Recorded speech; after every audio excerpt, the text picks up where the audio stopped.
Hi everyone, my name is Roberta and welcome to the 5 Minutes or Less How-To series where I share tips and tricks with you on arts and crafts in less than 5 minutes. Today's video is the second video of our 3-part series videos on how to transform your plain wood into something unique and fun. I'm excited to share with you the power of foil. Who's not obsessed with foil? Foil is so great. And the foil I'm talking about is that very, very thin foil that almost falls apart when you pick it up, but it does not fall apart. It's great. It can turn your wood into something completely out of this world. And if you want to get a fun, diverse foil set every month that's different, you can actually join a foil club with AP Studios. I highly recommend it if you're really into this foil transfer technique. So today I'm going to share with you a few foil transfer techniques, and you can pick and choose the one that works best for you. Here are the materials that I used in today's video. Please see the links added to the description of the video below. In the first method, I'm going to use a 3M77 spray adhesive. So to start, I just sanded the wood and then generously applied the 3M77 spray adhesive and immediately applied my foil.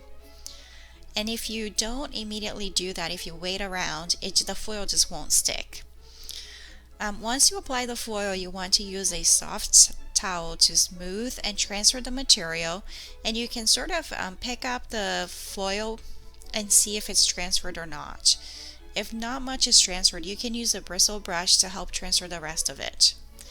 A warning for you, this technique is a little quirky. It doesn't always work 100% of the time. You can see here in this example in my wood, I had some spots where I oversprayed. The spray was essentially laid on too thick, and I could not transfer my foil in those particular areas. But all in all, this is the easiest, fastest, and it provides a really nice smooth look to your foil transfer technique. Alright, so the second technique uses a foil adhesive. I got the foil adhesive from AP Studios, but I'm sure you can find others on Amazon. The key here is painting your wood. And the reason for that is if you don't paint your wood and there's not 100% transfer, you're going to see the wood grains in the background. And you will see how that could happen from the technique that I'm using here today. I choose black almost 100% of the time because that's a really nice background color for any foil you pick. So what you want to do is apply your foil adhesive pretty generously. You want to make sure that every single inch of your wood is covered with the foil adhesive. I'm using a sponge brush to create sort of a line vintagey effect. But you can try to use a regular roller, like a painting roller, to give a smoother effect. So once you've applied your foil adhesive, you want to let it dry for at least an hour before you apply your foil. And right here I'm showing two different foil application techniques. On the top part of the wood, I laid on the foil and just used it as it was, and the bottom part I crunched my foil and essentially give it a crackled look to the wood. So there's some fun ways to do this. I then used a soft towel to smooth the foil and transfer it, and again you can pick up the foil and see if it transfers or not, and whatever is not transferred, just go ahead and pick up your bristle brush and transfer the rest of it. You can buy this bristle brush in any supermarket.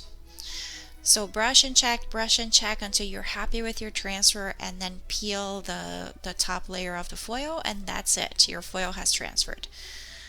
I then add a couple of layers of Crystal-Lac, or you can choose any sealer of choice, but essentially you want to seal the foil onto the wood. And I did the same thing with the 3M spray adhesive process. I also sealed it with Crystal-Lac. With Crystal-Lac, you want to do at least 2 to 3 passes and make sure that it's drying in between, so it takes about 30 minutes or so to dry. Once the Crystal-Lac was completely dried, I'm putting it to the Glowforge, and I did a little Christmas in July sample here. I masked the new foiled wood, and I picked my design and cut it with the Glowforge. And isn't this so awesome? Look at this. I did a little bit of mixing and matching with the painting and the foil. So This is a really fun technique. I hope you enjoyed this video. Please don't forget to hit the like button if you did, and subscribe to my channel for more tips and tricks. And stay tuned for next week's transformation on how to use alcohol ink or distress ink to transform your plain wood into something unique.